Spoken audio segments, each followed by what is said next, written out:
विकास model को नहीं बदला तो ढह जाएगा हिमालय। अर्ली वार्निंग सिस्टम जरूरी। हिमाचल प्रदेश, उत्तराखंड और जम्मू कश्मीर जैसे हिमालयी राज्य आपदा की मार झेल रहे हैं।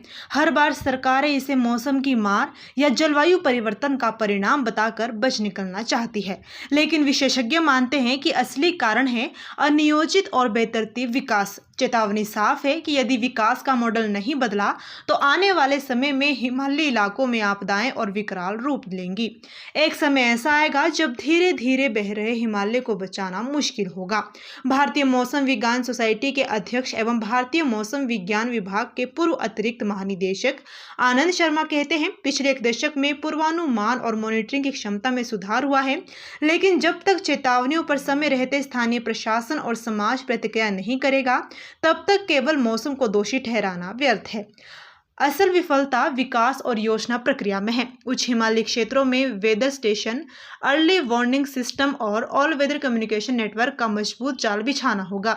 Indian Institute of Himalayan Studies के वरिष्ठ भूवैज्ञानिक डॉक्टर राकेश गौतम भी मानते हैं कि नदियों और नालों के किनारे अतिक्रमण, बिन्स रिस्क असेसमेंट के सड़क और इमारतें बनाना और पहाड़ की स्थिरता जांचे बिना कंस्ट्रक्शन करना आपदा को न्योता देना जैसा है।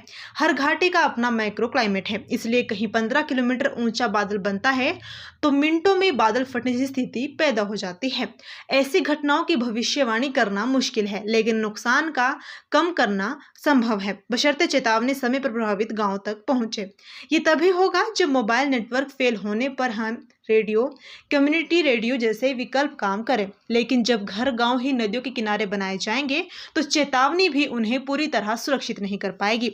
विशेषज्ञ याद दिलाते हैं कि अंग्रेजों के जमाने में पहाड़ों पर निर्माण करते समय पहले पहाड़ की मजबूती, भूकंप रोधी डिजाइन और सुरक्षित दूरी जैसे पहलुओं पर ध्यान दिया गया। आज भी शिमला की Indian Institute of advance studies या कालका शिमला रेलवे ट्रैक 100 साल से अधिक समय से अधत खड़े हैं।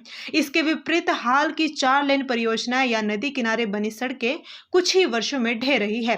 हिमालयी राज्यों की त्रासदियों का असली कारण मौसम नहीं, बल्कि ये विकास है जिसने प्रकृति की चेतावनियों की अनदेखी की है।